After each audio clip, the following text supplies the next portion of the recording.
आज का टॉपिक है जूल केल्विन प्रभाव या जूल थॉमसन प्रभाव।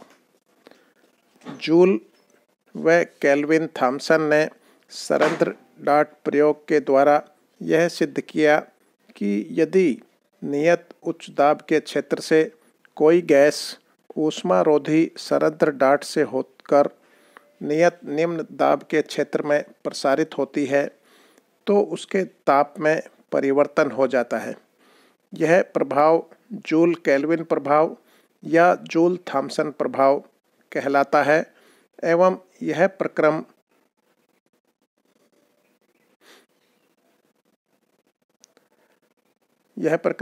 जूल केल्विन प्रभाव, जूल केल्विन प्रक्रम या ऊष्मारोधी प्रक्रम कहलाता है। जूल और केल्विन ने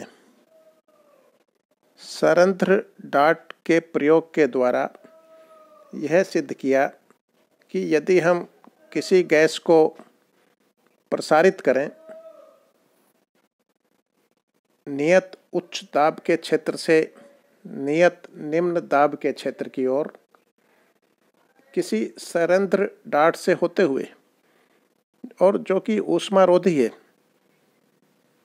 ऊष्मारोधी है मतलब उसमें ऊष्मा का आदान प्रदान नहीं हो सकता है, तो गैस के ताप में परिवर्तन हो जाएगा। गैस का ताप कम भी हो सकता है और अधिक भी हो सकता है, ताप में परिवर्तन होगा। हम दाब में परिवर्तन कर रहे हैं, अधिक दाब के क्षेत्र से कम दाब के क्षेत्र की ओर गैस को प्रसारित कर रहे हैं, तो गैस के ताप में परिवर्तन हो रहा है और यह प्रभाव जूल केल्विन प्रभाव या जूल थॉमसन प्रभाव कहलाता है। और इसी प्रक्रम को, इस प्रोसेस को जूल केल्विन प्रक्रम या ऊष्मारोधी प्रक्रम कहते हैं। ऊष्मारोधी प्रक्रम इसलिए क्योंकि इसमें ऊष्मा का आदान प्रदान नहीं हो पा रहा है, चारों ओर की दीवारें पूरी तरह से कुचालक हैं। यह प्रयोग इस प्रकार है। सरंध्र डार्ट प्रयोग।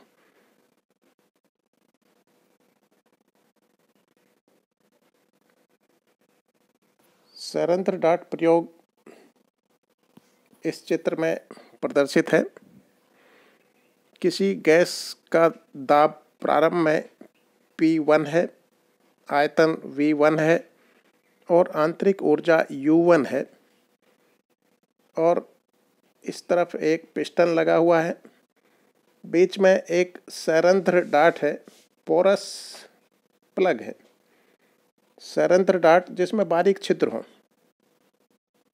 ऐसा प्लग जिसमें से होकर गैस को हम गुजारते हैं और इसका आयतन बढ़ाते हैं, यानी गैस को प्रसारित करते हैं, गैस को एक्सपेंड करते हैं, जिससे कि दूसरी तरफ के क्षेत्र में हम गैस को प्रसारित करते हैं। दूसरी तरफ आयतन दाब नियत रखा जाता है P2,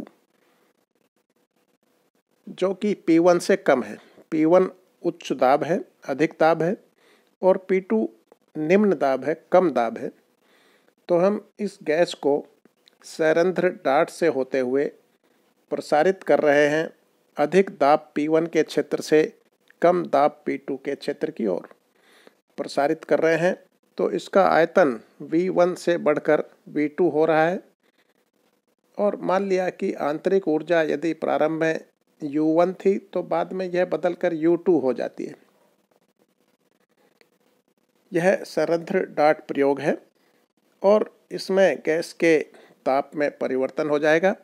गैस के ताप में कितना परिवर्तन होगा इसकी हमें गणना करनी है। इसके लिए एक फार्मूला प्राप्त करना है। पहले हम सिद्ध करेंगे कि इस सरंध्र डार्ट प्रयोग में एंथैल्पी H नियत रहती है।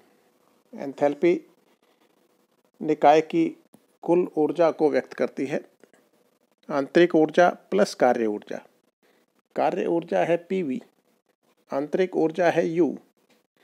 तो हम सिद्ध करेंगे कि सरंध्र डार्ट प्रयोग में एंथैल्पी H नियत रहेगी।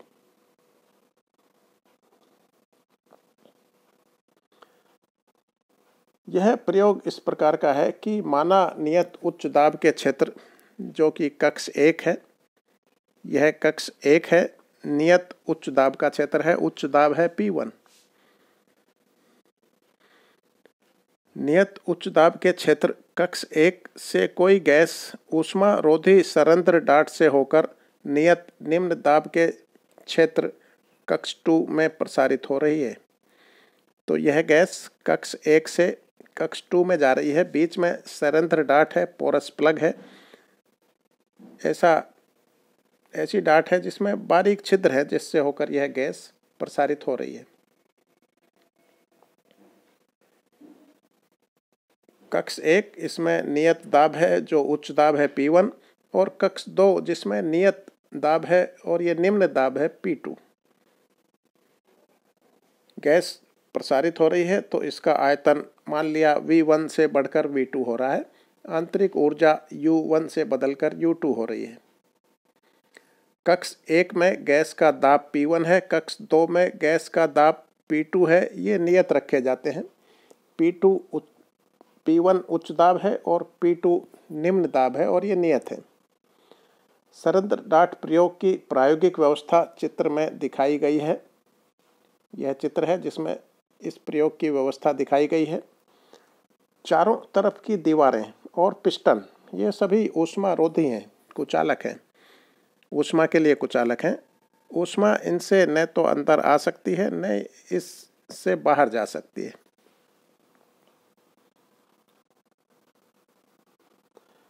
चलनशील पिस्टन युक्त 2 कक्ष हैं, कक्ष 1 और कक्ष 2।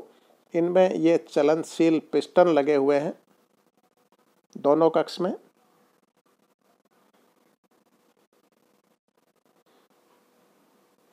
पिस्टन एवं कक्ष की दीवारें ऊष्मा रोधी हैं। पिस्टन और जो कक्ष की दीवारें हैं इनको हमने क्रॉस शेडेड छायांकित रूप से दिखाया है। इसका मतलब है कि ये कुचालक दीवारें हैं, पिस्टन भी कुचालक है और चारों तरफ की दीवारें भी कुचालक हैं। ऊष्मा का आदान प्रदान इनसे नहीं हो पाएगा। पिस्टन व कक्ष की दीवारें ऊष्मा रोधी हैं। प्रारंभ में माना कक्ष 2 में गैस नहीं है एवं कक्ष 1 में गैस का दाब P1 व आयतन V1 है, गैस की आंतरिक ऊर्जा U1 है।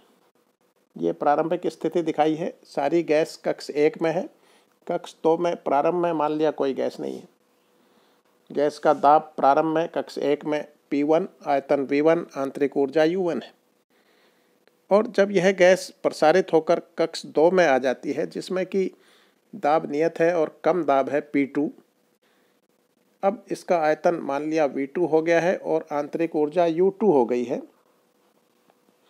गैस का आयतन V2 हो जाता है V2 ग्रेटर देन V1, क्योंकि गैस प्रसारित हो रही है तो गैस का आयतन बढ़ रहा है और मान लिया अब आंतरिक ऊर्जा U2 हो गई है। प्रक्रिया के अंत में संपूर्ण गैस कक्ष 2 में आ जाती है। माना कक्ष 2 में अब गैस का आयतन V2 है और आंतरिक ऊर्जा U2 है। इस प्रक्रम में गैस पर बाएं पिस्टन द्वारा किया गया कार्य होगा P1V1। P1 नियत है और बायां पिस्टन इस गैस को कक्ष 2 में भेज रहा है जिससे कि आयतन प्रारंभिक आयतन V1 है और अंत में ये आयतन 0 हो गया है। अंत में पूरी गैस कक्ष 2 में चली गई है। तो आयतन में परिवर्तन V1 है और दाब P1 नियत है। कार्य का फार्मूला है dW बराबर PdV और W है इंटीग्रल PdV। P कांस्टेंट है, P1 है और integral dV equal to V और यह V1 के बराबर है। इस तरह से इस प्रक्रम में गैस पर बाएं पिस्टन द्वारा किया गया कार्य हम कैलकुलेट कर सकते हैं जो होगा P1V1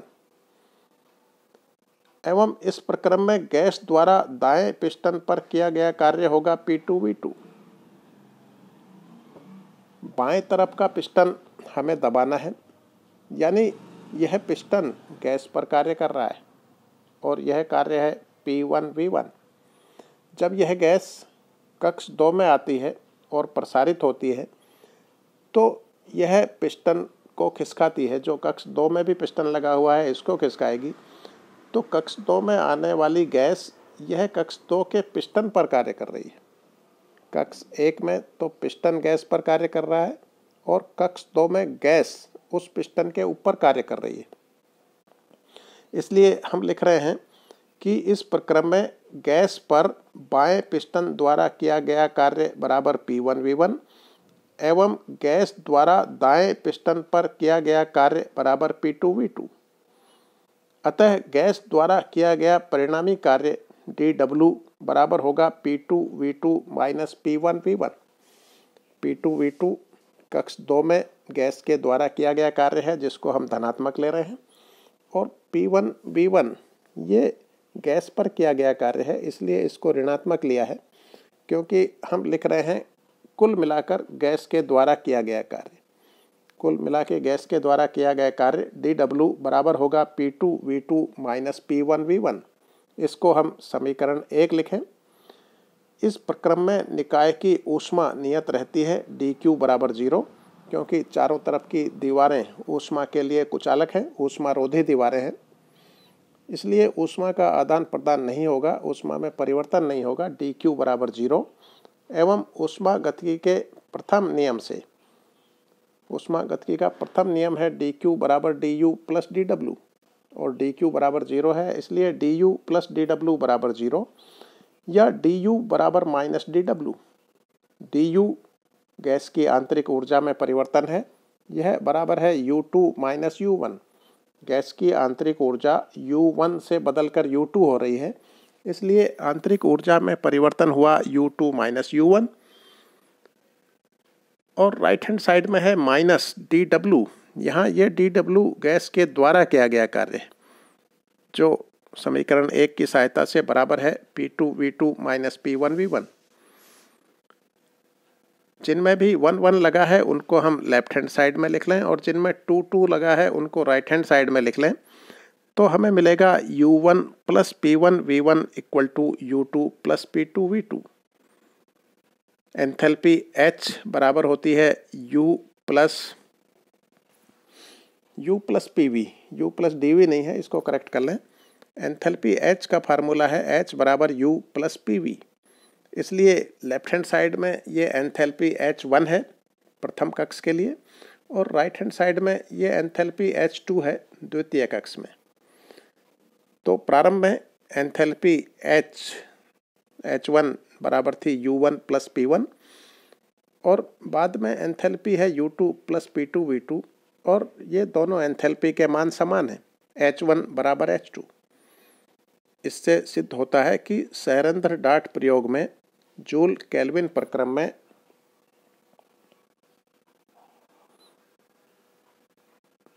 एंथैल्पी में कोई परिवर्तन नहीं होता है। एंथैल्पी H नियत रहती है। प्रारंभिक एंथैल्पी बराबर है बाद की एंथैल्पी, H1 बराबर H2। अब हम जूल केल्विन गुणांक के लिए व्यंजक स्थापित करेंगे। जूल केल्विन गुणांक ये बताता है कि ताप में परिवर्तन कितना होगा। गैस के ताप में परिवर्तन बताएगा dT, और ये तब है जबकि हम दाब में परिवर्तन कर रहे हैं। हम गैस को नियत उच्च दाब के क्षेत्र से नियत कम दाब के क्षेत्र में प्रसारित कर रहे हैं, तो हम दाब में परिवर्तन कर रहे हैं। P1 से कम होकर दाब P2 हो रहा है और दाब में परिवर्तन के साथ ताप में परिवर्तन कितना होगा ये हमें देखना है।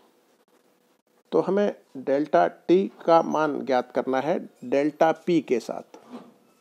डेल्टा P दाब में परिवर्तन और डेल्टा T ताप में परिवर्तन। जूल केल्विन गुणांक ये ताप में परिवर्तन बताता है डेल्टा T डेल्टा P के साथ। तो ये डेल्टा T और डेल्टा P में रिलेशन है।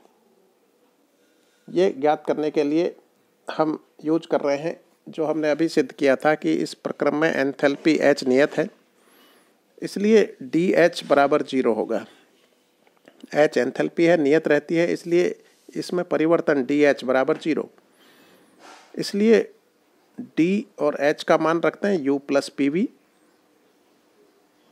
DU प्लस PV बराबर 0 या DU plus PDV plus VDP बराबर 0 डिफ्रेंशिएशन करने पर।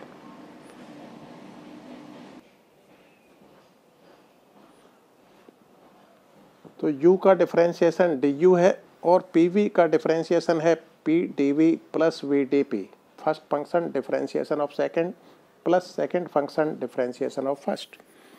अब ऊष्मा गतिकी के प्रथम नियम से dQ बराबर है du प्लस dW और dW बराबर है PdV, इसलिए dQ बराबर du प्लस PdV। और ऊष्मा गतिकी के द्वितीय नियम से dQ बराबर है TdS। dQ बराबर TdS, यह हम इसके पहले वाले समीकरण में रख दें तो हमें मिलेगा TdS बराबर du प्लस PdV और इससे हमें du का मान मिलता है, du बराबर हुआ TdS माइनस PdV। du का यह मान TdS माइनस PdV, du का यह मान हम इस समीकरण में रखें, du plus PdV plus VDP equal to 0। इसमें du का यह मान रख दें TdS माइनस PdV, तो यह समीकरण बनेगा TdS minus PdV plus VDP बराबर 0। दो टर्म कैंसिल हो जाएंगी, माइनस PdV और प्लस PdV, बचेंगी दो टर्म और वो है TdS प्लस VDP बराबर 0। अब हमें संबंध चाहिए डेल्टा T और डेल्टा P में, dt और dP में। तो सेकेंड टर्म में तो dP है, यह तो ठीक है। फर्स्ट टर्म में ds है, तो हमें ds की बजाय dt चाहिए और dP हमें रखना ही है। इसके लिए हम एंट्रोपी S को इस तरह से लिखते हैं कि एंट्रोपी S यह फलन है T और P का। ds को हमें हटाना है, dP हमें रखना है और साथ में dt लाना है। हमें dt और dP में संबंध चाहिए कि दाब में परिवर्तन dP कर रहे हैं तो ताप में कितना परिवर्तन होगा dt। तो ds को हटाना है, dP हमें रखना है और dt और लाना है, इसलिए हमने एंट्रोपी S को लिखा T और P का फलन और इसका अवकलन करने पर ds बराबर होगा, जब हम इसका अवकलन करेंगे, जब यदि हमने इसको T और P का फलन मान लिया है तो एक बार T के साथ अवकलन करेंगे और एक बार P के साथ, तो ds बराबर होगा delta S upon delta T dt plus delta S upon delta P dP। एक बार S का डिफ्रेंशिएशन किया T के साथ, delta S upon delta T और dt साथ में लगाया, और एक बार P के साथ किया, delta S upon delta P dP साथ में लगाया। जब T के साथ डिफ्रेंशिएशन किया है तो P कांस्टेंट रखें और जब P के साथ डिफ्रेंशिएशन कर रहे हैं तो T कांस्टेंट रखें। इस तरह से ds बराबर होगा delta S upon delta T eight constant P into dt plus delta S upon delta P at constant T dP। ds का यह मान इस समीकरण में रख दें। यह समीकरण जो है TdS प्लस VDP बराबर 0, जिसको हमने समीकरण 7 लिखा है। समीकरण 8 से ds का मान समीकरण 7 में रखें, जो कि है TdS प्लस VDP बराबर 0।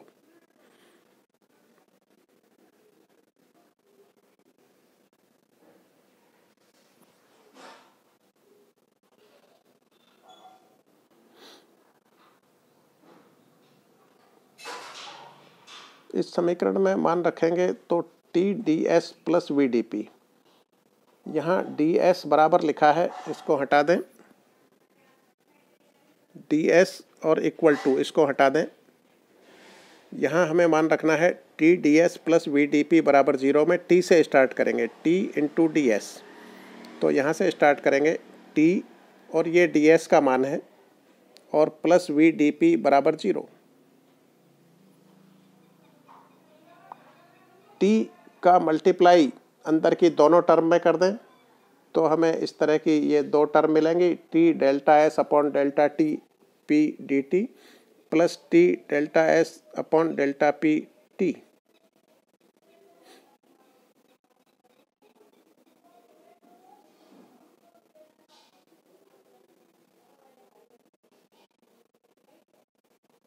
और प्लस वी डी पी।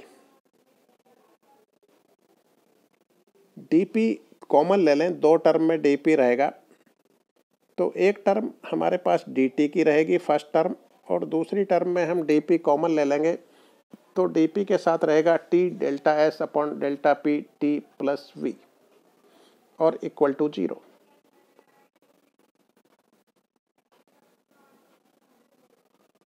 इस dp की टर्म को राइट हैंड साइड में ले जाएं, जिससे कि ये नेगेटिव में हो जाएगा, minus T delta S upon delta P T plus V into D P. और फिर dp को लेफ्ट हैंड साइड में ले आए नीचे, तो हमें मिलेगा delta T upon delta P equal to minus T delta S upon delta P at constant T plus V upon T delta S upon delta T. इस तरह से हम dp अपॉन dt का मान लिख लें। एक टर्म dt की है, एक टर्म dp की है।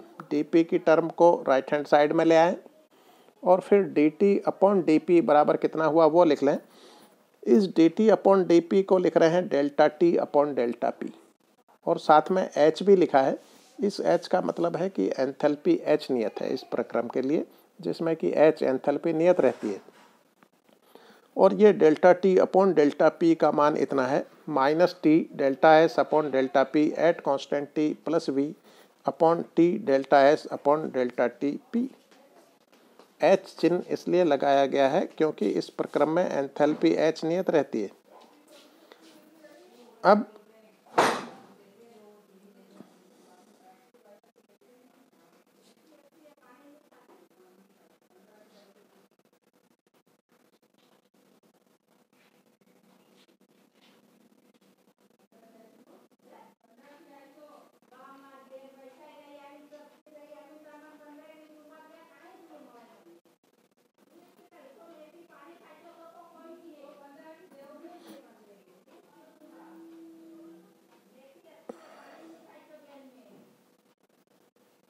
अब हम मैक्सवेल के ऊष्मागतिक संबंध का उपयोग कर रहे हैं।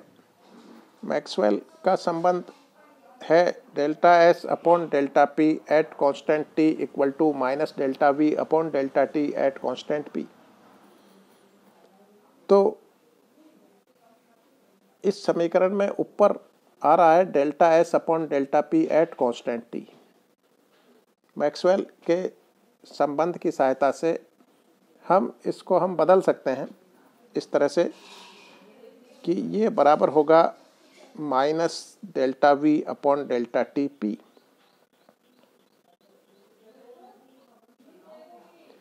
ब्रैकेट के बाहर माइनस है और इस टी को हटा दें, टी नहीं है, सही कर लें इसको।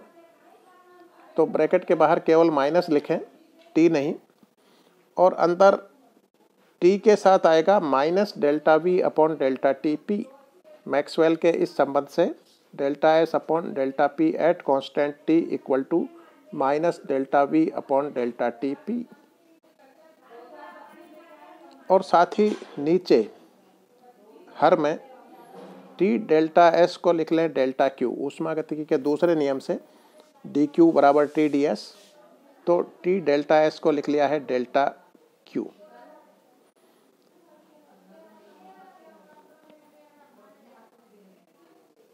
अब delta Q upon delta T जो कि नीचे लिखा गया है हर में, यह सी पी है, यह मोलर विशिष्ट ऊष्मा है। और क्योंकि नियत पी के लिए है इसलिए सी पी लिख रहे हैं, नियत दाब पर मोलर विशिष्ट ऊष्मा, 1 मोल गैस के लिए। तो नीचे हर में delta Q upon delta T at constant P, इसको सी पी लिख लें, तो ये हो गया 1 अपॉन सी पी। ऊपर ये ब्रैकेट के बाहर वाला टी हटा दें, करेक्ट कर लें इसको, टी नहीं है बाहर, अंदर वाला टी है। और माइनस साइन को जब अंदर गुणा करेंगे तो ये माइनस टी हो जाएगा plus T delta V upon delta T P. और प्लस वी की जगह हो जाएगा माइनस वी।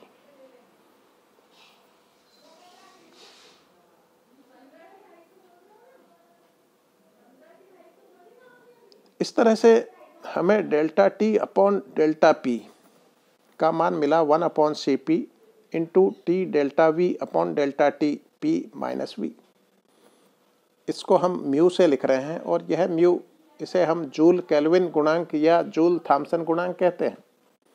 तो यह जूल केल्विन गुणांक या जूल थॉम्सन गुणांक बताता है delta T upon delta P, ताप में परिवर्तन बटे दाब में परिवर्तन।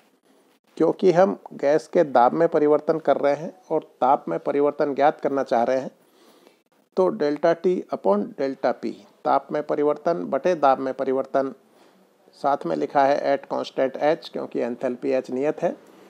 और इसका मान का यह फार्मूला है 1 upon C P into T delta V upon delta T at constant P minus V.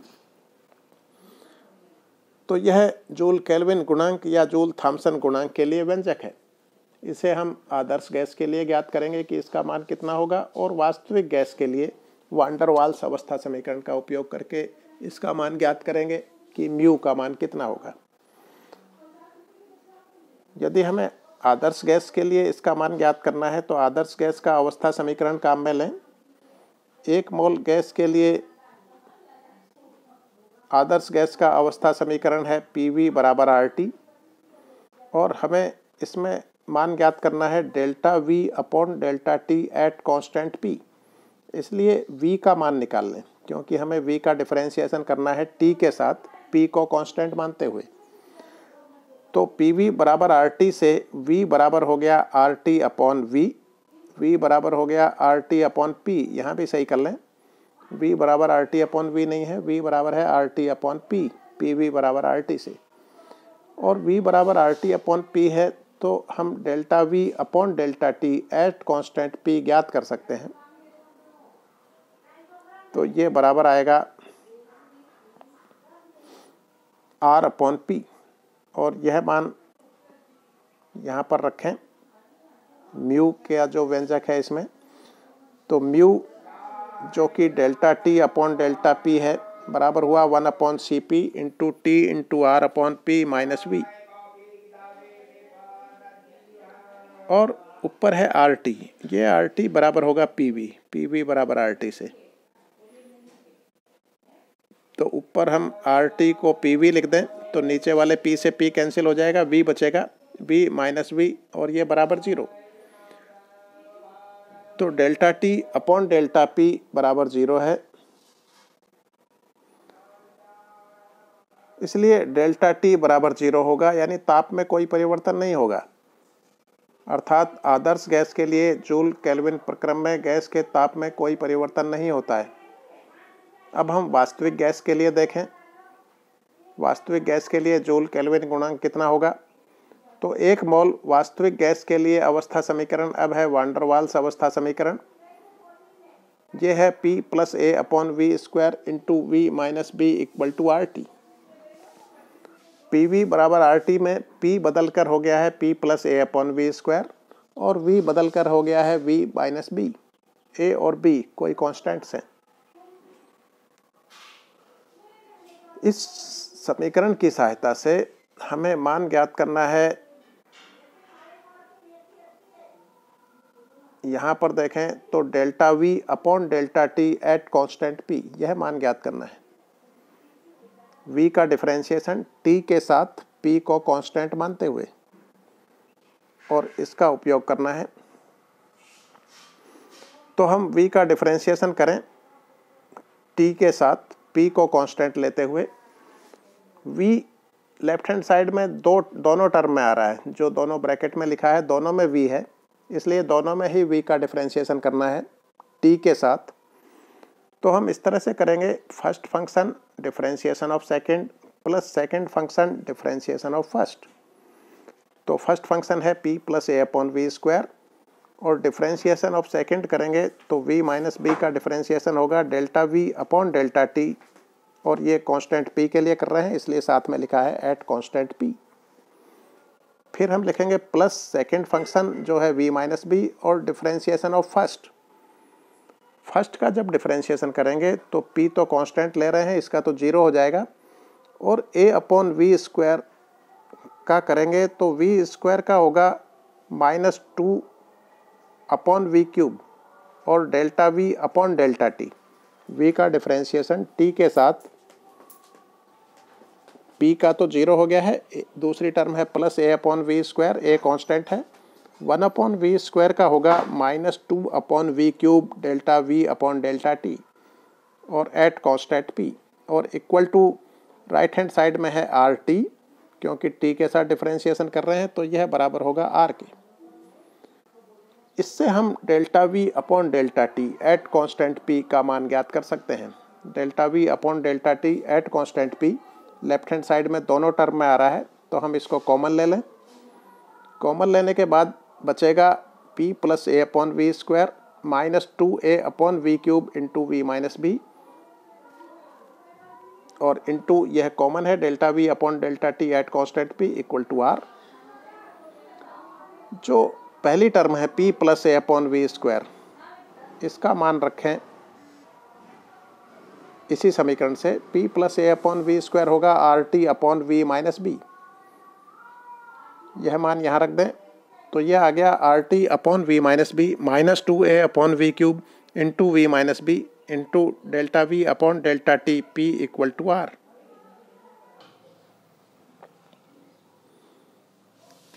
अब delta V upon delta T at constant p बराबर हो गया r upon R T upon V minus B -2a upon V cube into V minus B, और delta V upon delta T at constant p का यह मान समीकरण 9 में रखें तो हमें जूल केल्विन गुणांक म्यू बराबर delta T upon delta p at constant h का मान इतना प्राप्त होगा 1 upon C P T into, इसके बाद ये मान रखा है delta V upon delta T at constant p का ऊपर के समीकरण से 1 upon C P into bracket में t के बाद ये पूरा मान रखने पर ये आएगा r upon R T upon V minus B -2a upon V cube into V minus B minus V.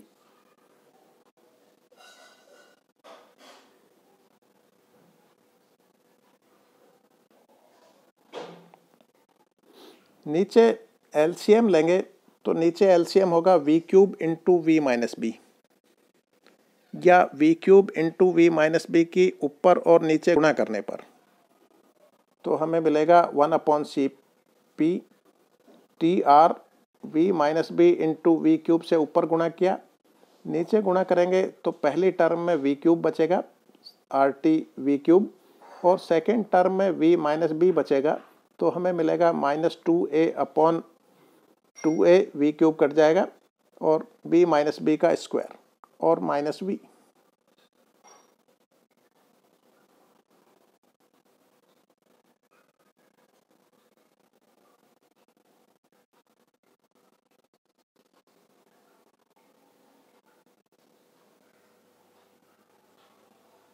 अब ऊपर R T V cube into V minus B है, तो हम आर टी वी क्यूब से ऊपर और नीचे भाग दे दें तो ऊपर R T V cube cut जाएगा, नीचे पहली टर्म में भी R T V cube cut जाएगा, एक बचेगा, और दूसरी टर्म में बचेगा -2a वी माइनस बी का whole square upon R T V cube. नीचे इस दूसरी टर्म में v माइनस बी का स्क्वायर, इसको v स्क्वायर लिख लें, b को नेगलेक्ट कर दें, b नगण्य है v की तुलना में, तो v माइनस बी के स्क्वायर को यदि हम v स्क्वायर ही मान लेंगे तो ये नीचे v क्यूब है, ये कट जाएगा, एक v नीचे बचेगा। इस तरह से हमारे पास होगा 1 upon C P into V minus B upon 1 -2a upon R T V minus V. 1 -2a upon R T V जो नीचे है इसको ऊपर ले जाएं तो इसकी पावर -1 हो जाएगी, तो ये बराबर आएगा 1 upon C P into V minus B into 1 -2a upon R T V की power -1 into with minus V. अब 1 -2a upon R T V की पावर -1, इसका द्विपद प्रमेय से विस्तार करें, 1 - x की पावर n, तो इसको बराबर होगा 1 माइनस एन एक्स, एन है -1, तो 1 minus 1 into 2a upon R T we. और अन्य पदों को नगण्य मान लें क्योंकि 2a आर टी वी की तुलना में बहुत छोटा है। अन्य जो पद होंगे वो स्क्वायर, क्यूब इस तरह के होंगे। तो अब यह रह गया है 1 upon C P V minus B into 1 plus 2a upon R T V minus V minus B की गुणा अंदर ब्रैकेट में कर दें, इस ब्रैकेट को खोल लें तो v की गुणा भी इन दोनों टर्म के साथ है, तो हमें मिलेगा v plus 2a upon R T, और माइनस बी की गुणा भी दोनों से करें तो मिलेगा minus B minus 2ab upon R T B.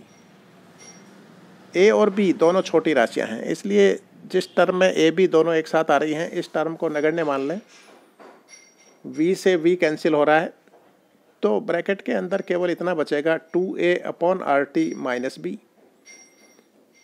अब जूल केल्विन गुणांक या जूल थॉम्सन गुणांक delta T upon delta P बराबर होगा 1 upon C P into 2a upon R T minus B.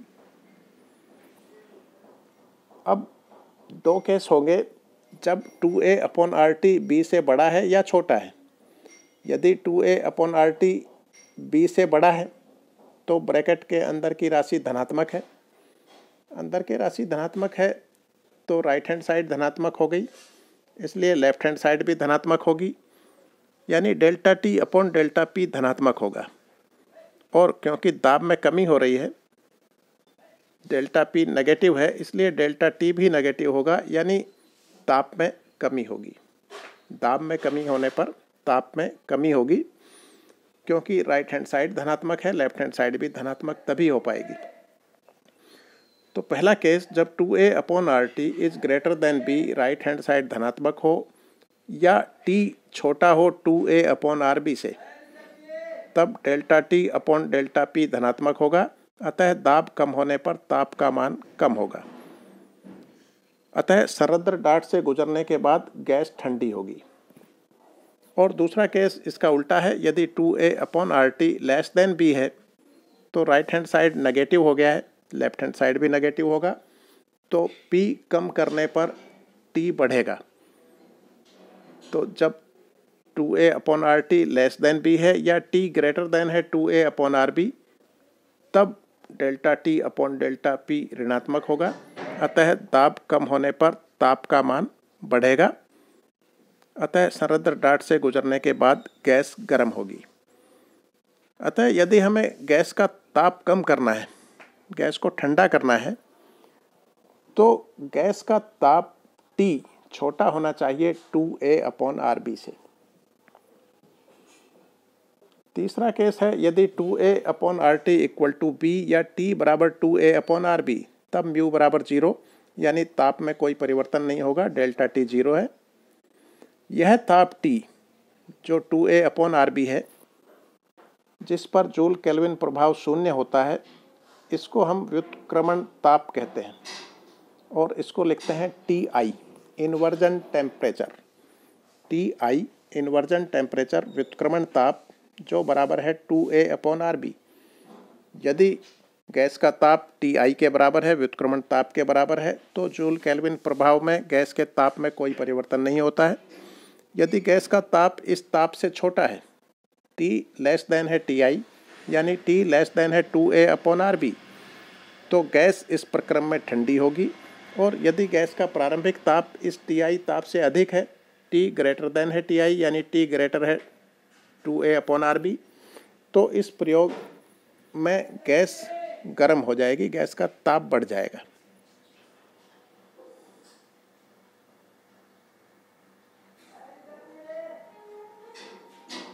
अतः इस जूल केल्विन प्रभाव का उपयोग किया जाता है गैस को ठंडा करने में, गैस का ताप कम करने में। गैस को नियत अधिक दाब के क्षेत्र से नियत कम दाब के क्षेत्र में गुजारते हैं और यदि इसका प्रारंभिक ताप इस व्युत्क्रमण ताप से कम रखा जाए, 2a अपॉन आर बी से कम रखा जाए, तो इस प्रक्रम के द्वारा गैस ठंडी हो जाएगी, गैस का ताप कम हो जाएगा।